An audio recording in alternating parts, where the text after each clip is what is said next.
Hi, everyone. On today's podcast, we're going to talk with Leah Bergman, evidence-based birth childbirth class graduate, about her birth story and experience using the EBB Childbirth Class to prepare for a labor induction due to intrauterine growth restriction.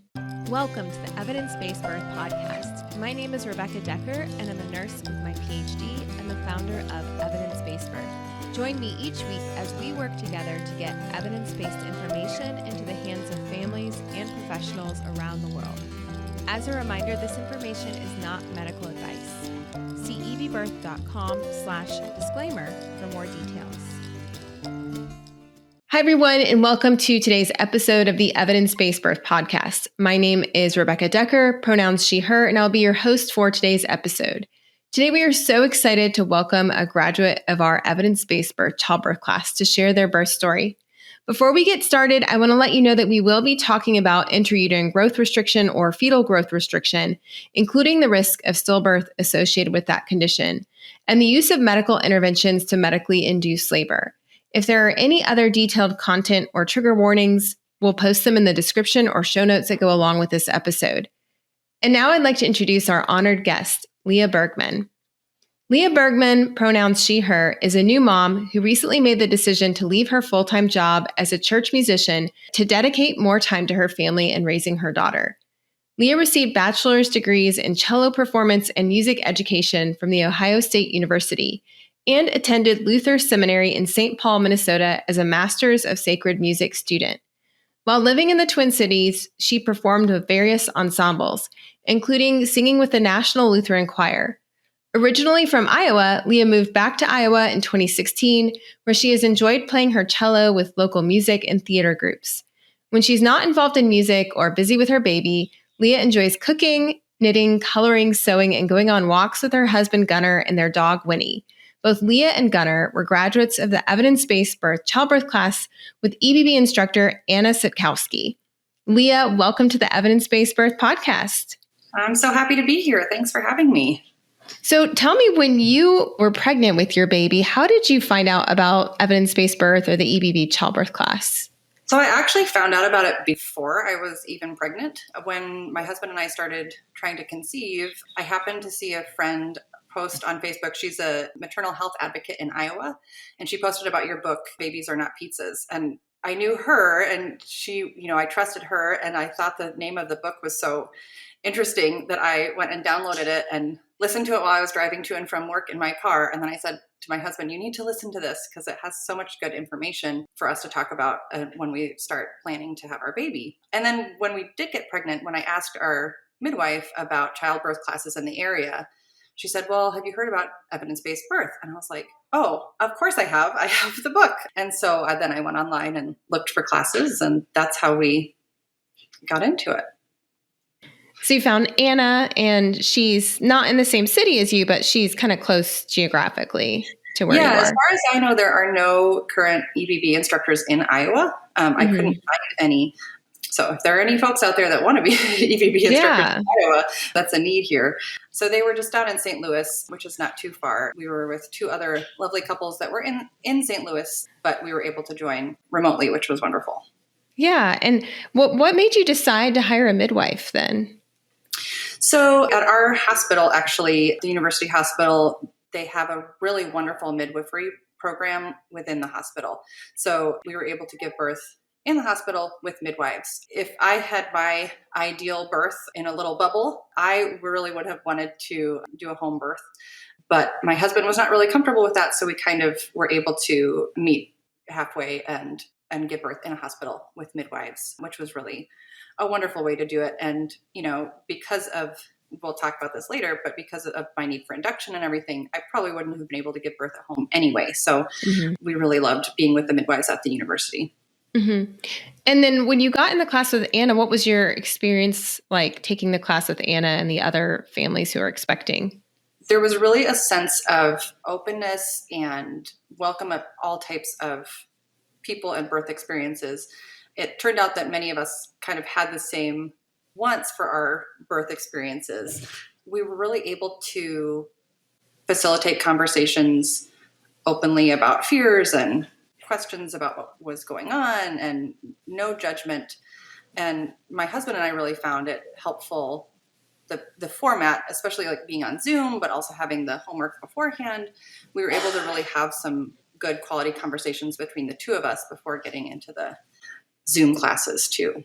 Mm-hmm. So you would work on the material, watch the videos, discuss what you learned, and then get on the Zoom call and talk about it in more depth with Anna and the other families. Yeah. And she was able to bring up other things that, based on the getting to know us as people too, what we may need to know extra that wasn't addressed in the videos and homework. Yeah. So she supplemented the class with her knowledge and experience. And so tell us then, you said we're all kind of planning a similar kind of birth. What was your dream birth going to look like?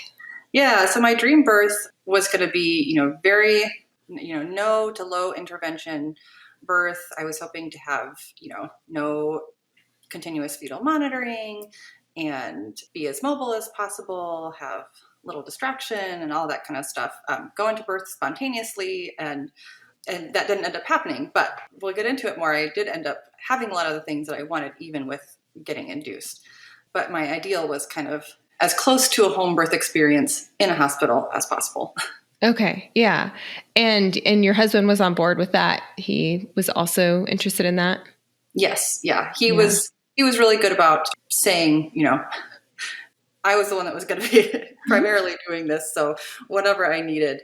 But the evidence-based birth class was really great for us in that way, because he does tend to come from a much more kind of science, medicine-oriented mindset, and I am a little bit freer about things. And so the evidence-based birth class was really good for us to be able to kind of find where we overlap and meet in our ideas of things and how the birth would go. Yeah, and that way you could approach it as a team, and any changes in plan you could approach as a team. So when did you find out that things might not go like as expected? Like when was your first realization? At our 20-week ultrasound, they found a couple of anomalies, and one was that the baby's kidneys weren't showing normally. And so I ended up having to have regular ultrasounds and NSTs because they were worried about amniotic fluid because it was her kidneys. And so because of that, then they ended up finding, other things. But so it was at our 36-week appointment that they diagnosed us with IUGR, Intrauterine Growth Restriction. It can be symmetrical or asymmetrical. We were diagnosed with asymmetrical IUGR, and which meant that her head was still growing pretty normally, but the rest of her body was a little behind. And so at that 36-week appointment, they said, okay, this is what's going on. And they said, you're going to have to induce at 38 weeks. And, so that kind of started us spinning about, whenever people say, you have to do this, I thought, okay, do we really have to do it at 38 weeks? What's the story? And we had a lot of meetings with our midwives. We had more kind of tests at the hospital. And through some really caring conversations with one of the really wonderful midwives that we worked with, we decided, okay, it really is going to be best and healthiest for baby and for me to induce at 38 weeks. We ended up pushing it to the end of 38 weeks, so to 38 weeks and 6 days, so that we could try and do everything that we could to try and get labor going on our own. And that didn't happen. So we did end up going in for an induction at the end of 38 weeks. And for our listeners who are not familiar with intrauterine growth restriction, IUGR, which is also called fetal growth restriction. And if you're Googling it or looking it up online, that fetal growth restriction, you're going to find more and better results because it's the newer term for it. But what was your understanding? Like, how did your doctors and midwives explain this to you? Like, was this dangerous for your baby? Was it risky? Like, what led to the rationale for the induction? Yeah, so my understanding was that most likely my placenta had stopped functioning at 100%. And so because of that, all of the nutrients for the baby were really going to growing the baby's brain, and not as much to growing the rest of the baby. And because of that too, as your placenta deteriorates, then it just could create many more problems the longer you wait to give birth. So they kind of explained it as a kind of a slippery slope. You can wait and baby will get bigger and stronger, but the placenta might continue to deteriorate, in which case that could make birth even riskier. And so it was kind of trying to find the sweet spot of baby being, it was really about trying to find the sweet spot of where we could still have as much of the type of birth as we wanted. They were saying most likely if we waited too long and the placenta was not functioning, then there was a good chance of probably needing to have a cesarean birth, which is not what I wanted to do. So, baby was showing that she was healthy and strong at that point, at that 38 weeks. And so it made sense to give birth when she was at her strongest. Yeah. And for our listeners who really are not familiar, I wanted to use this chance, if it's okay with you, Leah, to share some info about fetal growth restriction. So there's some good info both on Medscape, which has a good article with free registration, or Up to Date, which requires a paid subscription. But the diagnosis of fetal growth restriction is based on a difference between actual and expected measurements of an ultrasound for your gestational age. And traditionally, it was defined as being less than the 10th percentile weight for gestational age when you're estimating their weight with an ultrasound with a single baby. Or it can be defined as an abdominal circumference below the 10th percentile for gestational age. But some researchers have proposed using the 5th percentile because that captures the fetuses that are at highest risk for bad outcomes. Although people who are pregnant with babies between the 5th and 10th percentile still need close monitoring. And it's really interesting because one of the hardest parts about diagnosing intrauterine growth restriction is that of all of the fetuses that are at or below the 10th percentile for growth, only 40% are going to be at higher risk for dying before birth or shortly after birth, because the other 40% are constitutionally small. They just maybe, inherited a small stature, and so that they're just healthy small babies. And so it's really difficult to know exactly what's going on with the baby. It sounds like, Leah, in your situation, because of the discrepancy between the abdominal circumference and the limbs and the head, and the measurements of the blood flow from the placenta, problems with placental blood flow can put a baby at higher risk for fetal growth restriction.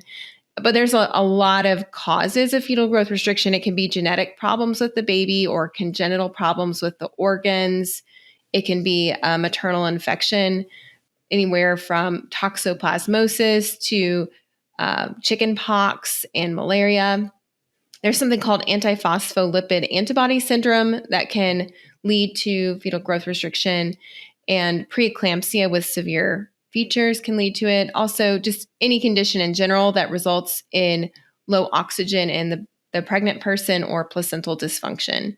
So there's a lot of different causes, and sometimes it can be hard to identify exactly what's going on during pregnancy. But the question is, if you're going to induce, is it safer for the baby to be born sooner rather than later? And there's very little consensus on the optimum time. There's been, I think, 5 key randomized trials on this, and they've all kind of found conflicting results. But in general, it seems that the researchers are saying that there's a benefit of delivering at 38 weeks. So waiting until 38 weeks and not going earlier, because if you induce earlier, then you increase the risk of newborn death. So unless there's some other indication to delivering before 38 weeks, another urgent medical reason, they recommend waiting until 38 weeks. But they also recommend, basing the timing of delivery on a combination of factors. What are the medical measurements of the umbilical arteries? How is the baby doing on fetal tests and other Doppler tests, and signs of the placenta not working properly. And so it's just a really, tricky situation to find yourself in, because it's not like there's any hard and fast answers. Right? Is that what you felt like when you were in it? Yeah, it was completely disorienting and frustrating. I mean, my husband and I had a lot of conversations and tears because like you're saying, there didn't seem to be a lot of just hard evidence to do one way or another. On all of our non-stress tests and Dopplers and everything, she was showing perfectly. She was passing all of the tests, but they were still saying we need to induce at 38 weeks. So it was really hard to come to the conclusion to go ahead with the induction because there was so much kind of amorphous information out there. There was a lot of uncertainty. Yeah. Yeah. Yeah. And it sounds like you wrestled like it a lot, but you came to the decision that you were going to kind of stretch it out, do the very end of the 38th week. Yep. Give your baby as much time as possible, give your body as much time as possible to be ready, because it's not easy to induce early. Like when I'm talking with childbirth ed students in our childbirth class or at schools that I teach at, it can be very difficult to induce at 37, 38 weeks because we have, the uterus, and in order for the Pitocin or oxytocin to cause contractions, it has to bind to the little receptors that pop out right at the end of pregnancy.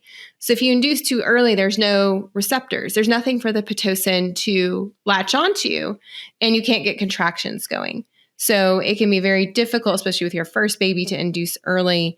And it sounds like you were like trying to weigh all the options. You picked 38 weeks and 6 days, and you went in for an induction. And what was that like?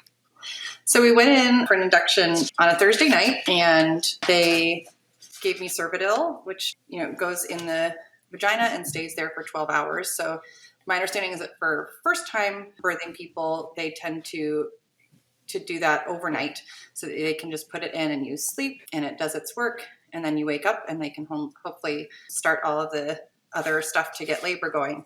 It didn't work that way for me. They put the Cervidil in.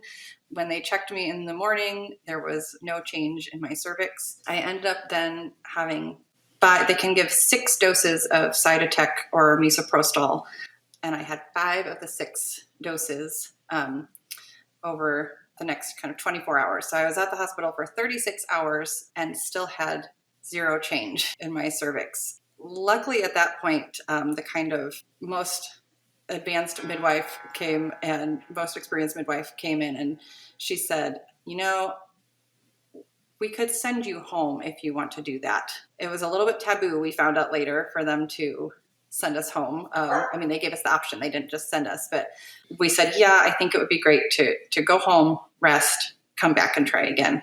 So, Leah, they let you go home. You found out later that's not typical, but it's actually a good option for somebody whose, baby is doing fine. Your waters have not yet broken. You're not in labor, and you can kind of just cancel the induction and go back home. Were you relieved to have that option? Was it, after your midwife suggested that, was it pretty easy to sign out? Like, how did you actually leave? Because I have almost never hear of somebody actually leaving an induction. Like, it's something we teach in our childbirth classes. Like, this is an option. You can always stop it. As long as there's no risk for infection, you can just stop the induction and go home if it seems like it's not going to work out, and baby's doing fine and everything. Yeah, it was a huge relief that earlier that morning before the midwife came and gave me that option, I was really in a pretty emotional state, just frustrated that they kept checking, we kept trying things, and there was just no change. I was tired. I had tried to sleep for 2 nights in a hospital bed, which are not comfortable. And so, one of the things she said was, you can keep trying, but as we keep trying, there's more risk to both you and the baby. You'll become more exhausted, and the likelihood of then ending up again with a C-section birth is, the longer you keep trying, the more likely you are to just be so exhausted that you might end up with a C-section birth.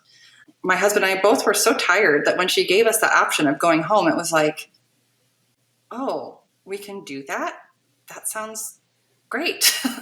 Mm-hmm. So it was like a beautiful sunny day, and the idea of just getting to go home, get some fresh air, sleep in our own bed for a couple of nights, and come back and try again just was the best thing.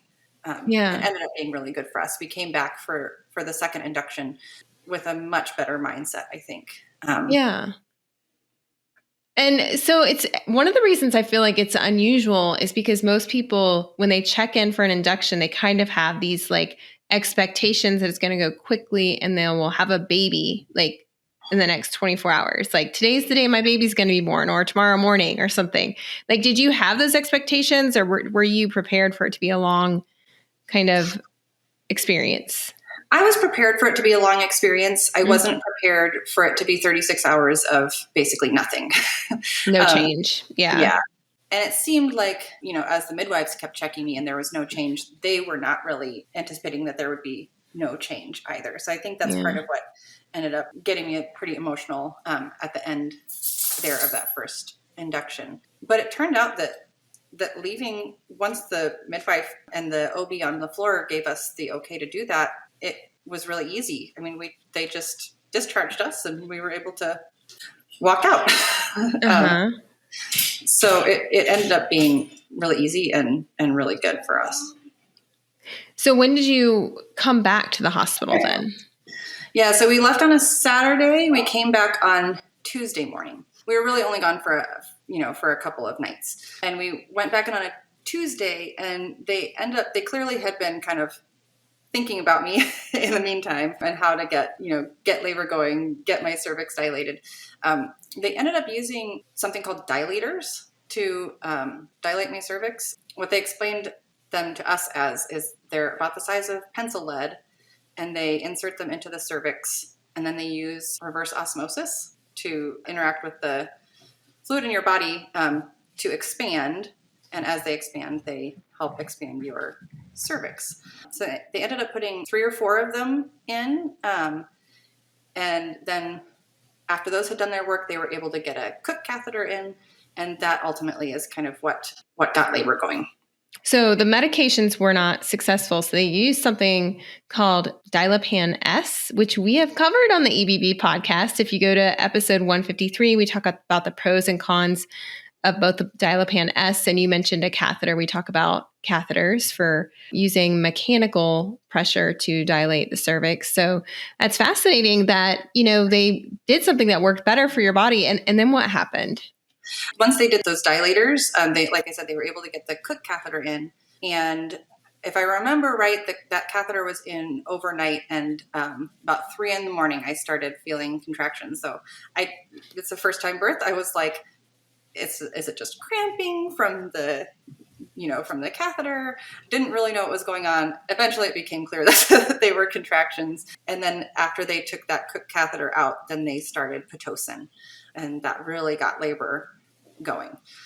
The whole time I was on continuous fetal monitoring, which was not my favorite thing in the world. Baby was very active and kept wiggling away from the monitors. I would say if there was a bad part of my labor experience, it was the monitors, but they needed to happen because of the concerns for, the IUGR concerns. But they did have, at certain points, were able to use something called a Monica, which is a wireless fetal monitor, which attaches on the belly. And that was better when they could use that because it didn't have the straps and the nurse kind of trying to hold the thing onto my belly. But the downside to that monitor was that you can't labor in the water. But I was able to be mobile in other ways with that with that monitor. They didn't have a waterproof continuous monitor option. The other monitors I could labor. So I did labor a little bit in the tub early on. Okay. But not with that other monitor. Yeah, labor got going. I was able to be up and moving around. They had peanut balls and birth balls that I utilized a lot. I did have a doula that came after labor kind of started going. And so she and my husband were part of my team for labor. I will say one of the other things that I was really thankful for in my birth experience was, at one point we decided to get up and walk around. We went and walked the halls. My midwife told me to walk with high knees, which I had never heard about before. So I kind of marched around the hallway very slowly, lifting up my knees. And when I got back, the contractions just seemed to be coming really fast, really strong. And I was getting pretty frustrated that I just really needed a little bit of rest between contractions. And I felt like I couldn't get any in. I asked if we could lower the Pitocin a little bit. And the nurse was really reticent to let that happen. She said, if we lower the Pitocin, then you're not going to continue to progress in your labor. But that was one of the times that my doula and my husband were really able to advocate for what I needed. And they talked with the midwife, and the midwife said, yeah, if she needs a little bit of rest, that's, that'll be good for her because we've still got a while to go. And so they lowered the Pitocin just like 2 points. I was able to get in bed and rest a little bit between the contractions. And then it felt like before I knew it, I was in transition and ready to move to the next point. So I was really thankful that we were able to advocate for ourselves in that moment and say, I need a little bit of rest. I think that's going to be the best thing. And I do think that, allowed my body to just relax a little bit, let things work. And before I knew it, we were at 10 centimeters. So wow. So you made it all the way to 10 centimeters in an induction without any pain medication, or did you have anything for pain? I didn't have anything for pain. I had a little bit of Tylenol overnight with the Cook catheter, but I didn't have any other pain medicine during the induction. Yeah. And I think your story about advocating to have the Pitocin turned down is really important because we've talked about Pitocin a lot in the past year here at Evidence-Based Birth. And the guidelines and the research clearly state that once you're in active labor and you have a good contraction pattern, that the Pitocin should be turned down or off completely, and your body takes over and it doesn't need it anymore. And it's actually the AWON, which is the Association of Women's Health and Obstetric and Neonatal Nurses, actually has that in their practice guidelines for nurses.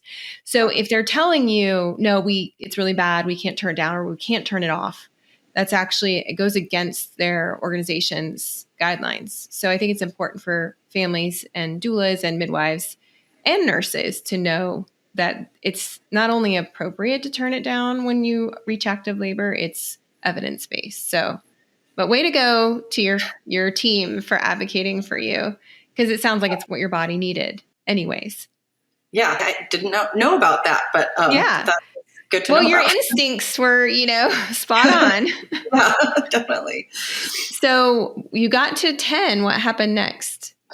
Yeah. So actually, I was not quite at 10. The midwife ended up there was just a little bit of a lip of my cervix that she ended up just reaching and pulling to the side during a contraction. And at that point, we were ready to push. There actually was another woman that was getting ready to push at the same time as me. And I was not totally aware of this at the time, but my doula and my husband filled me in later that the midwife was going to go and help this other birthing person. And my doula said, Leah's really ready to push now. I think you better stay. And it's a good thing that she did. I did end up delivering on my back we were kind of propped up in the bed, but I only pushed for about 28 minutes. I was not expecting, as a first-time birthing person, I was expecting that pushing phase to go for a really long time. But the water hadn't broken yet, and so they did bring a mirror for me to be able to see myself pushing and see the baby come out. And it was kind of interesting because you could see the baby in the sack of water as she was crowning. The sack of water did end up bursting just before she emerged, but I was able to reach down and touch my baby's head as she was crowning, which was really special. And the mirror was really helpful to be able to kind of see what productive pushing was looking like. I could kind of feel my body and see what was going on at the same time so that I could kind of match those up and have really productive contractions and pushing. Yeah. And it probably helps that all that movement you did while you were being induced, and sounds like she must have been in a pretty good position to come out. Yeah, she was in a good position and she stayed strong the whole time. I think, having my doula and my husband there too, and the midwife, they were all really good at helping us navigate that labor so that we would have successful outcome. Mm-hmm. And after pushing for 28 minutes, your baby was born. What happened next? She was born. She had a really short cord. And so they ended up just kind of setting her on my pelvis. She didn't reach up even to my tummy. But I was still able to pet and cuddle her as she was laying down there. They waited for the cord to stop pulsing. So it was really hard because she was, all the way down on my pelvis. I couldn't give her kisses yet, but I knew that I wanted to, to delay that cord clamping. And so we just, were able to pet her while she was down there as she was waiting for that cord to stop pulsing. And then as soon as they cut the cord, then she was up on my chest. And one of the really positive things about the midwives that we delivered with is they're really protective of, those first golden hours after birth. And so we had almost 2 hours of just cuddling her skin to skin. And they were a little worried at one point about her temperature. They said her temperature is a little bit low. Let's take her over to the warmer. And that's another moment that this class was really good at giving me the power to advocate for myself. And I said, let's just pile out some extra blankets on top of me. I'd like to continue to have her skin to skin. We can get her a little hat if she needs it. Just trying other things to keep her skin to skin before resorting to taking her to the warmer. So we did manage to have almost 2 hours of her skin to skin before they did take her to the warmer for just a couple of tests while they got me up to go to the bathroom and get ready to transfer to the mother baby unit. I was just so happy to be able to have those moments of cuddling her skin to skin. And was her health okay after all the concerns about the fetal growth restriction? Was there any issues or medical complications you had to worry about? So she was really small. She was only 5 pounds, 4 ounces when she was born. But otherwise, other than the kind of low temperature, which didn't come up while she was skin to skin, but it wasn't really low, it did end up coming up that they weren't concerned about it after she had been in the warmer for a few minutes, and then they gave her back. But other than the kind of slightly low temperature and, small, she was considered small for gestational age, SGA. But other than those things, she was perfectly healthy. We did have some trouble because of her size. We had some trouble getting breastfeeding going successfully, which was difficult. But we ended up figuring that out with the help of some wonderful lactation consultants. But other than those things, she's been healthy. And they didn't say anything about your placenta or anything like that being the cause of her being small, or? Yeah, we don't really know. They did some tests on the placenta, and I guess I don't know if they found anything conclusive with that or not. But So she did end up being small, like they thought. She did end up being small, yeah, but which small was but healthy. Yes, and, which was so funny because I kept telling my husband, all the babies in my family were huge. We were like, 9, 10. My brother was 11 pounds when he was born. And so I kept saying, our baby is going to be huge. So then she came out this tiny little thing, but healthy. Yeah. Did she end up catching up in her growth? Because she was small for gestational age. As she grew in the newborn phase, did she catch up more? Yeah, so she's 5 months now. At our 4-month appointment, she was up to the 20th percentile in weight, which is still small, but considering she started at under 1, she's catching up well. That's awesome. Yeah. So, Leah, thank you so much for sharing your story. I'm sure this is really helpful for anybody who might be finding this podcast because they have been diagnosed with IUGR or they're a birth worker who works with parents who have this diagnosis. I think it'd be helpful to hear that you can. I always love hearing positive birth experiences, even when unexpected diagnoses and interventions happen. Are there any words of advice you have for any people who may be approaching birth or parenthood soon?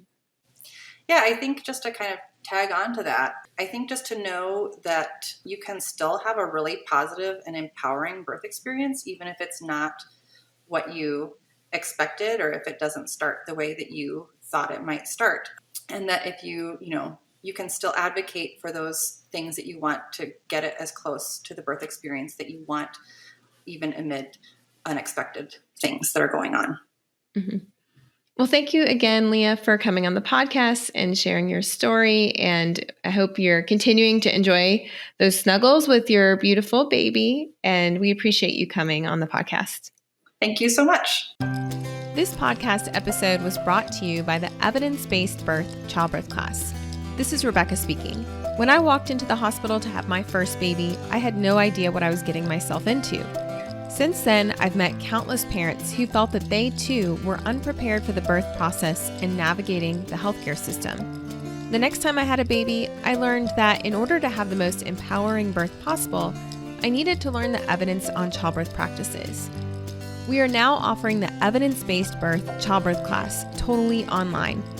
In your class, you will work with an instructor who will skillfully mentor you and your partner in evidence-based care, comfort measures, and advocacy, so that you can both embrace your birth and parenting experiences with courage and confidence. Get empowered with an interactive online childbirth class you and your partner will love.